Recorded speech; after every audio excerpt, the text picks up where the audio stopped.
si creamos un material de divulgación, debemos estar conscientes quién está del otro lado y hablarle a esas personas en relación justo a este idioma. En un sistema capitalista, pues hay intereses muy específicos por las cuales me conviene que tú seas feliz, ¿no? Entonces tenemos... a tu jefe no le importa. O sea, la ciencia es la teoría.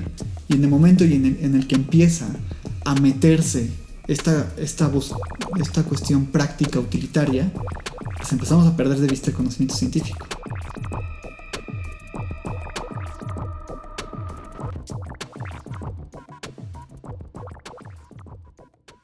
Bienvenida, Panayu, a el episodio número 48 del podcast Parresia. ¿Cómo estás? Muy bien, con ganas de seguirle a la discusión. Creo que la ocasión pasada pudimos como empezar a abrir, ¿no? O sea, empezar a decir esto como que va por aquí, pero la realidad es que para diseccionar de forma mucho más clara los temas, pues todavía podemos seguir dialogando sobre ello, ¿no? Claro que sí. La vez pasada tocábamos temas de...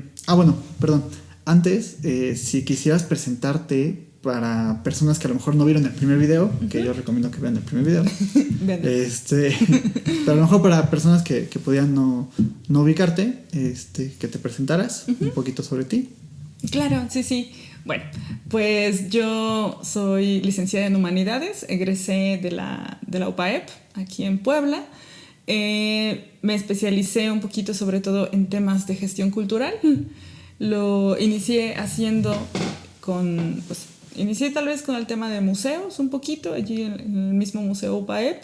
De allí me fui como conociendo con otras personas, con otros proyectos, y poco a poco hasta meterme en temas de artes escénicas, ¿no? Entonces allí he estado apoyando a dos colectivos distintos y uno de ellos tiene un proyecto que es Divulgaciencia México. Entonces fue una cosa como muy pues insospechada para mí, ¿no? Porque yo venía de un área como muy distinta, pero siempre desde la gestión implica que pues tienes que estar abierto, ¿no? O sea, tienes que conocer como las propuestas, tienes que empezar estos diálogos, y pues eso me llevó a involucrarme, ¿no? Entonces llegó un momento donde ya no solo estaba involucrada como desde mi área de la gestión, sino que literalmente había momentos donde nos preparábamos, donde todos estábamos trabajando como de una forma tan común y tan horizontal, podríamos decir, que vaya, también me ha tocado estar literalmente en el escenario en ciertas funciones, ¿no? Entonces ha sido también como un redescubrimiento y un cuestionarme como mis propias formas de concebir el conocimiento científico. Entonces allí fue como algo muy práctico, ¿no? Ya no era como conocer la divulgación desde un ámbito muy teórico, sino que fue todo lo contrario. Literalmente me lanzaron y pues tú decides, ¿no? ¿Qué haces? ¿Lo dejas? ¿Lo tomas? ¿Te sirve? ¿Te ayuda? Y pues básicamente desde 2018 es en lo que he estado involucrada.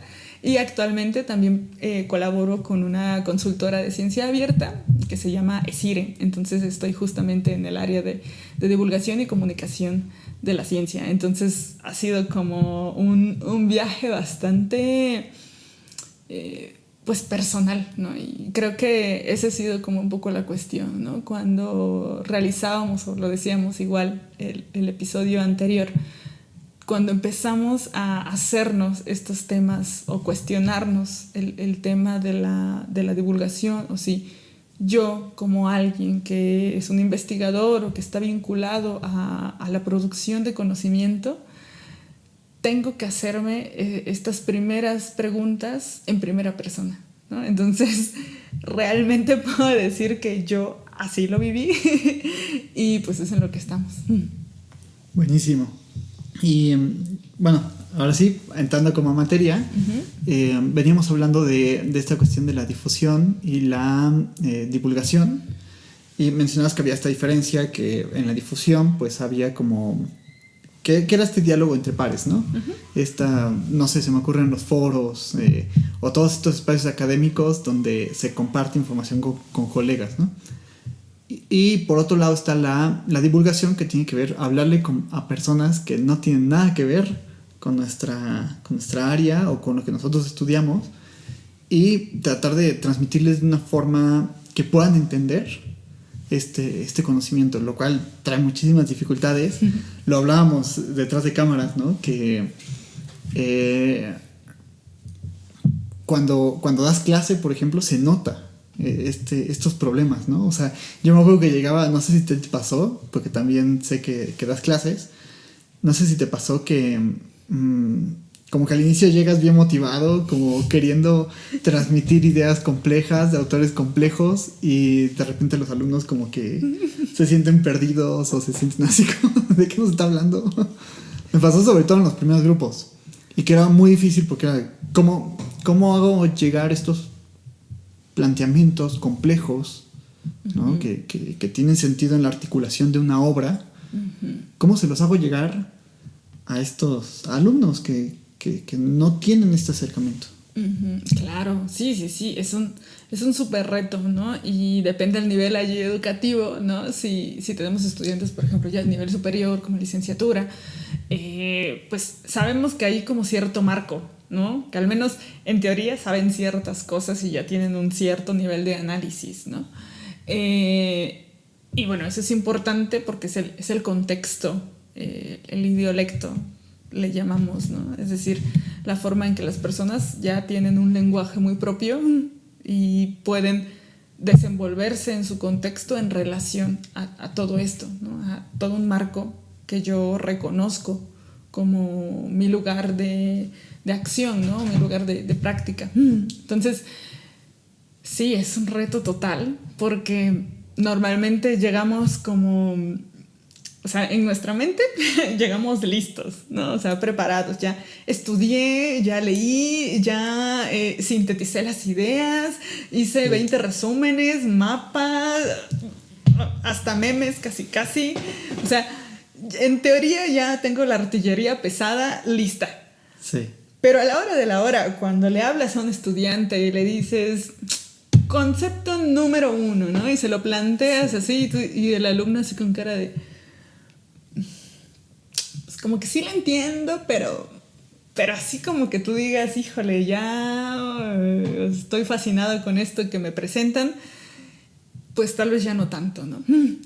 Y claro, ahí yo vinculo dos cuestiones distintas, ¿no? Por un lado, el contexto, pues, áulico, ¿no? Y todos los procesos pedagógicos que también deben de ser como nuestra referencia para poder, uno, conocerlos y dos, también ser muy críticos con ellos, ¿no? Porque a veces creo que el aula puede también justo, pues, de hecho, en teoría, es como el marco para entender por qué muchas veces los procesos de ciencia y sobre todo los de divulgación se vuelven espacios cerrados, lo que decíamos.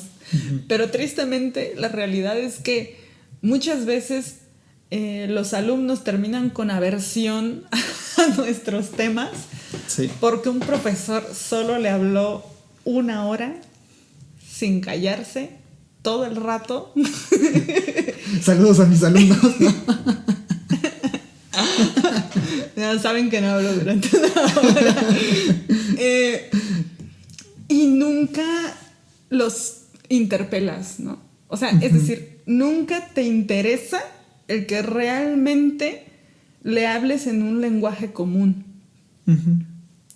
O sea, tú dices, a ver, es que desde la academia mi concepto está perfectamente bien explicado. O sea, yo le puedo dar al alumno mi bibliografía aquí, mis 3 hojas de bibliografía especializada, artículos indexados. Pero la realidad es que el alumno dice, pues está muy chido que estén indexadas las revistas que tú me estás hablando de, ¿no? De los autores, los conceptos. Pero no entiendo. Sí. Así de sencillo. No entiendo. Y claro, totalmente, ¿no? Entonces, un frente común que se nos vuelve tanto en el aula como en los proyectos destinados a la divulgación de la ciencia, tenemos ese elemento común.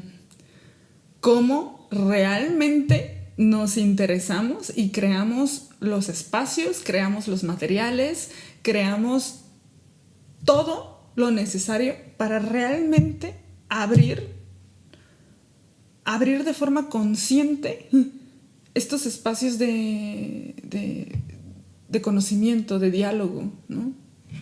Y también retomando el episodio pasado, cómo pensamos un conocimiento científico no solo de forma individual, sino como comunidad científica, ¿no?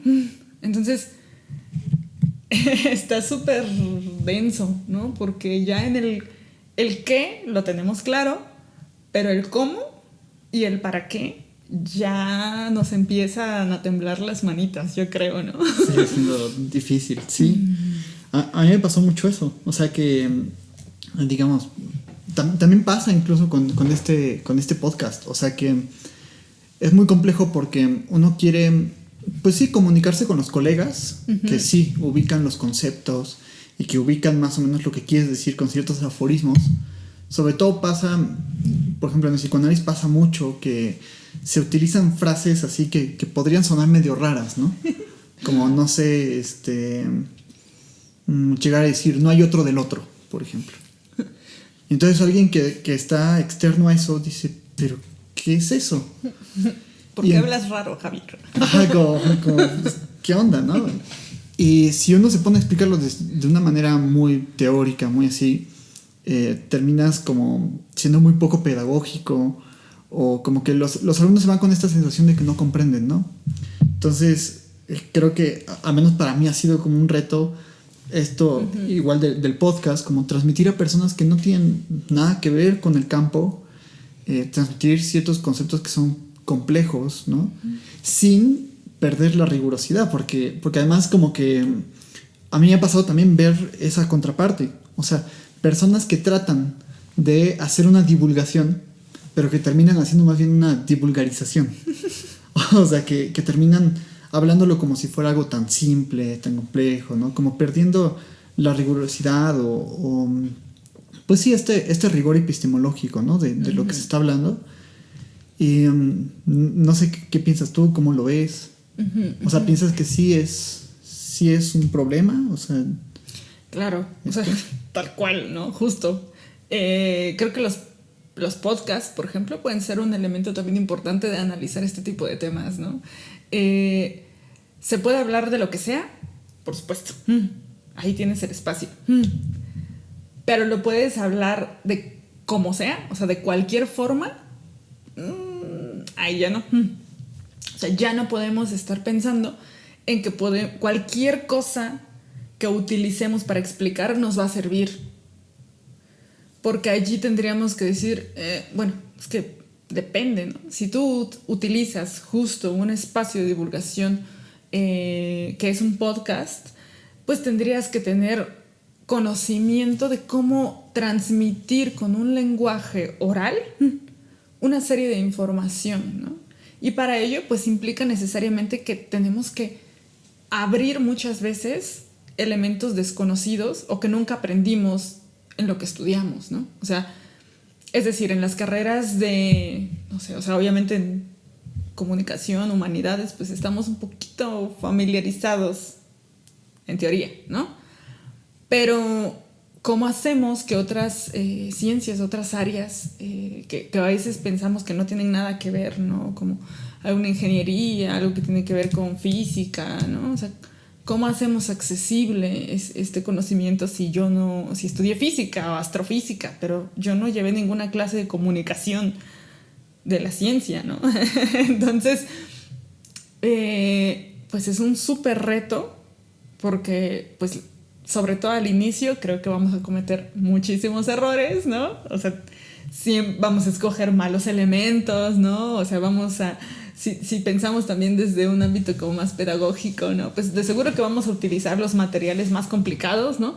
Porque luego sucede que decimos, ok, voy a explicar esto con una infografía, ¿no? Y busco y por azares del destino me topo la peor infografía que pude haber escogido, ¿no?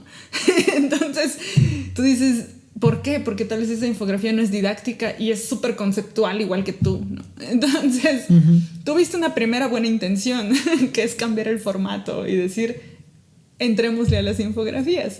Pero tal vez cuando nosotros ahora nos damos cuenta de la creación, por ejemplo, de una infografía, tiene ciertas características para que funcione, ¿no? O sea, es un medio de comunicación, pero que si tú no lo utilizas de forma correcta, probablemente genere todo lo contrario, ¿no? Porque siga yo escribiendo como si yo hablara lo mismo para un par, ¿no? Entonces tú dices, pues tal vez te quedó muy bonita, pero es un autolike, ¿no? O sea, das un círculo sobre tu misma dirección, pero no te estás realmente como cuestionando el cómo, ¿no? El para qué, para quiénes inclusive, ¿no? Entonces ya justo cuando hablamos de ir como conectando estas áreas, decimos, si creamos un material de divulgación, debemos estar conscientes quién está del otro lado y hablarle a esas personas en relación justo a este idiolecto, ¿no? A esta forma donde nosotros utilizamos un lenguaje, ¿no? Donde las personas justo con ciertas características, o un público con ciertas características, piensa así, reconoce ciertos elementos, ¿no? Entiende ciertos referentes de la cultura popular, ¿no? Entonces, cuando empezamos a abrirnos a estas formas de lenguaje, podemos tener como la ventaja de la riqueza, ¿no? De la lengua y de la cultura, pero siempre sin perder de vista pues la rigurosidad, como lo mencionabas, ¿no? Entonces, cuando logramos hacer ese match, es cuando justo podemos hablar de un acceso o de una accesibilidad a los temas cuando hacemos divulgación, ¿no? Entonces podemos decir que esa sería una de las características de la divulgación, hacer accesible el conocimiento científico. Claro, y dices algo muy importante, esto de salir de uno mismo. O sea, porque, claro, tú expones esos conceptos y dices, voy muy bien, los estoy explicando bastante bien, ¿no? O a mí me pasaba que decía, les voy a dejar esta lectura que a mí me gustó muchísimo. Y es una lectura muy compleja que a mí me dijo, profe, o sea, no inventes, ¿no? O sea, sí es una lectura bastante complicada, ¿no? Sí. Y creo que salirse de uno mismo, bueno, o al menos hacer esta renuncia narcisista de pensar solo como en términos míos. O sea, yo me quedaba pensando como, sí, cierto, o sea, ellos no tendrían por qué saber lo que yo sé y tampoco tendrían por qué haber leído lo que yo leí y tampoco tendría que comprender lo que yo comprendo, porque yo también hay cosas que no comprendo y hay otros maestros que me han explicado para que yo entienda, ¿no? Y han tratado de hacer un esfuerzo. Entonces, pues como que de cierta forma también tratas tú de hacer ese esfuerzo por comunicar de una forma un poco más clara, un poco más tranquila, ¿no? O sea, decía Aristóteles esto de que si no sabes explicarlo a un niño de 6 años, o sea, entonces no lo sabes. Exacto. Y también implica, o sea, no solo el transmitir un conocimiento, sino también afianzarlo en uno mismo. Y tratar como de articularlo con nuevas cosas y hacerlo girar, ¿no? Uh-huh. Pero yo veo que también hay otra dificultad en la divulgación, no sé si tú lo compartas, pero sobre todo como que en las ciencias sociales, o al menos como, yo lo hablo como por la psicología y el psicoanálisis, ¿no? Hay una dificultad muy, muy fuerte, y es que pues tú a un físico no le pides gran cosa, ¿no? Es decir, pues el físico habla de los agujeros negros, de la teoría de cuerdas, etcétera, y te parece muy complejo, pero más o menos, o sea, pero no le exiges que arregle tu vida, ¿no? Y entonces, como que en el caso de la psicología es, sí, qué padre esta teoría y así, pero ¿cuándo me das la receta para arreglar mis problemas? O esto de, ¿para qué me sirve, digamos, para ser feliz? O sea, que a la psicología y al psicoanálisis hay esta demanda de por medio, ¿no? Uh-huh. Que termina haciendo como que se vulgariza el conocimiento científico. Uh-huh. O sea, ya lo decía Coiré, la ciencia es la teoría, y en el momento en el que empieza a meterse esta cuestión práctica utilitaria, pues empezamos a perder de vista el conocimiento científico, ¿no? Porque ya lo empezamos a introducir a la ideología, a la política, a las relaciones de poder, etcétera, ¿no? Uh-huh. Entonces se me hace como que es una dificultad bastante fuerte, sobre todo en nuestras áreas. No sé tanto en artes y humanidades, creo que también experimentarás algo así, ¿no? Sí, totalmente. O sea, volvemos a lo mismo, ¿no? Creo que todos padecemos de lo mismo, pero de diferentes formas, ¿no? Entonces, claro, en el caso de la psicología y del psicoanálisis, así como de las humanidades y de cualquier otra área, pues estamos atravesados por un sistema económico muy específico, ¿no? Entonces, creo que eso no hay que perderlo de vista, ¿no? Porque se entiende.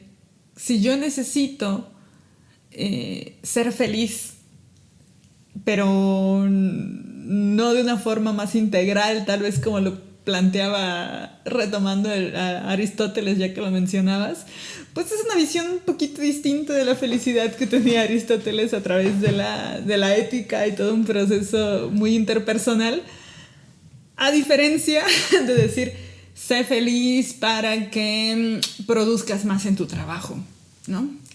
Es decir, las razones por las cuales buscamos esa presunta felicidad pues no son las mismas, ¿no? Porque una creo que es, a ver, de un cuestionamiento totalmente orgánico, natural, que todos tenemos, ¿no?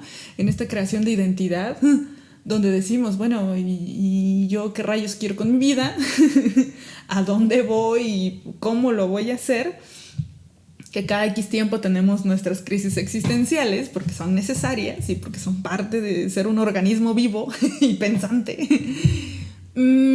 Pero eso se vuelven como pues las herramientas perfectas para caer siempre en ahora un modelo de vida que te venden, ¿no? Entonces, y volvemos a lo mismo, eso no lo podríamos entender si no sabemos que justo pues vaya, en un sistema capitalista pues hay intereses muy específicos por las cuales me conviene que tú seas feliz, ¿no? Sí.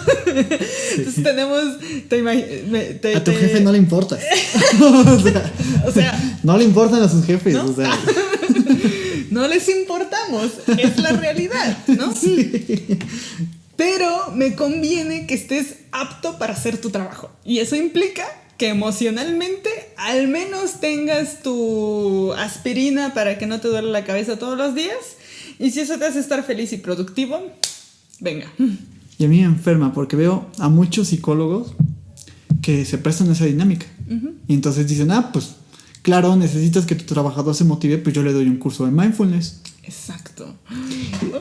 Mejor no te cuento los correos semanales que me han llegado. Sí. De bienestar laboral.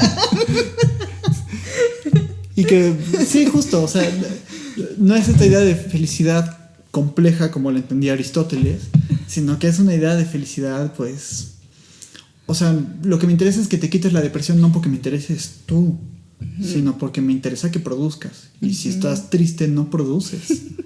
Entonces, exacto. Pues bueno. Pues bueno. Ni modo. Estamos en eso. Estamos todos en eso, ¿no? Entonces creo que, a ver, ya no tenemos ahí como solo una vulnerabilidad emocional, sino tenemos una vulnerabilidad social, tenemos una vulnerabilidad política.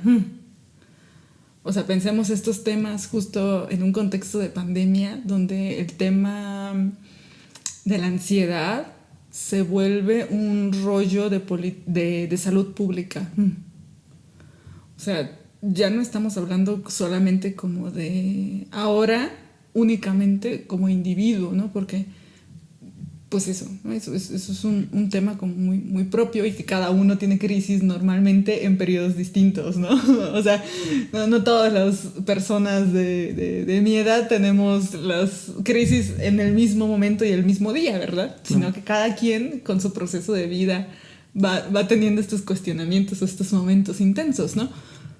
Pero, ¿qué pasa a nivel macro, no? O sea, a nivel estructural. Tenemos condiciones justo en estos momentos donde sí estamos todos situados normalmente y ya de ahí, claro, vamos teniendo diferencias, ¿no? Pues ahora sí, por ámbitos económicos, sociales, de género, etcétera, que nos hacen o más fácil o más difícil las cosas, ¿no? Entonces, vaya, creo que retomando esto y ligándolo un poquito como al tema de pues de la praxis o del ejercicio necesario de la ciencia abierta, es cuando realmente cobra sentido. O sea, ¿para qué? ¿Para qué necesitamos que exista una ciencia con ciertas características? Pues la idea general es que nosotros podamos apropiarnos de ese conocimiento, ¿no? O sea, el sentido, no quiero decir el sentido último, pero sí decir al menos hacia dónde vamos abonando o para qué estamos caminando en esa dirección.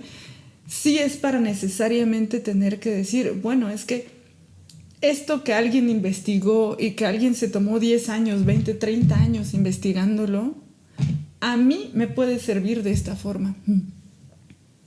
Y yo lo puedo apropiar. Y claro, en el tema del psicoanálisis, pues es obvio, o sea, es muy evidente ver el vínculo, ¿no? Entre cómo una propuesta con un marco teórico, con todo lo que involucró para llegar a un hallazgo, a mí me puede cambiar la vida. O sea, porque no podemos negar cómo está este sentido práctico de las ciencias, ¿no?